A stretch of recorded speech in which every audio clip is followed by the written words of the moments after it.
yang terakhir ini nggak semua orang alami. Ayat 15. Ia ditolong dengan ajaib sehingga menjadi kuat.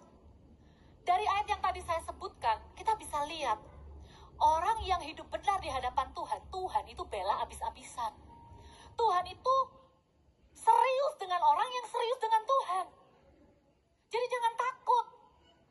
Justru jagalah langkah kita. Ketika Tuhan sudah menolong kita, jagalah langkah kita ketika kita sudah merasa pertolongannya begitu ajaib di hidup kita.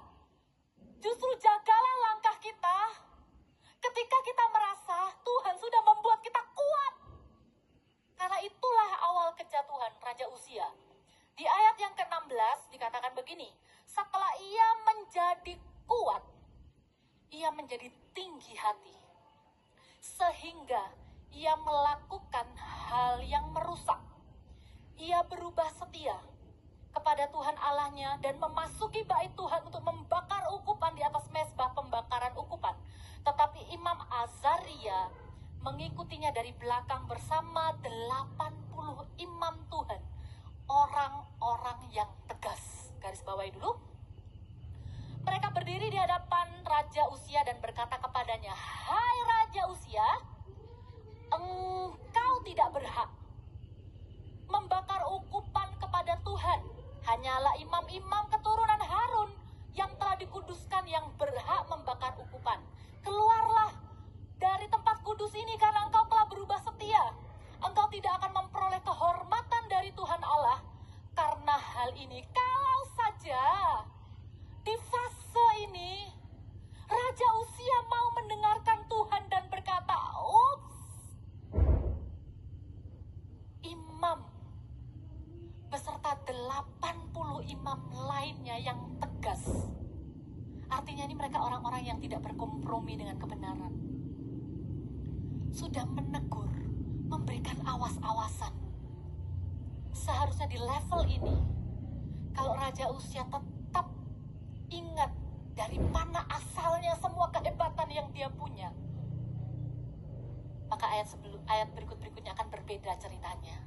Tapi lihat ayat 19 dikatakan, tetapi Uzia dengan bokor ukupan di tangannya untuk dibakar menjadi marah.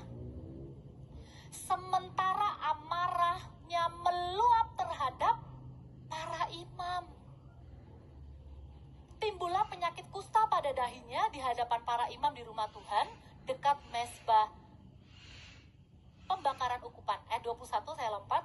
Raja Uzia sakit kusta sampai kepada hari matinya. Dan sebagai orang yang sakit kusta, ia tinggal di dalam sebuah rumah pengasingan karena dia dikucilkan dari rumah Tuhan. Awal yang begitu gilang gemilang, mencari Tuhan dengan segenap hati, dikatakan selama ia mencari Tuhan, Tuhan membuat segalanya berhasil. Dia menjadi termasyur, pengikutnya banyak. Jatuh hanya karena merasa berhak. Raja Uzia sudah dengan tegas mendapatkan teguran dari Imam Azaria.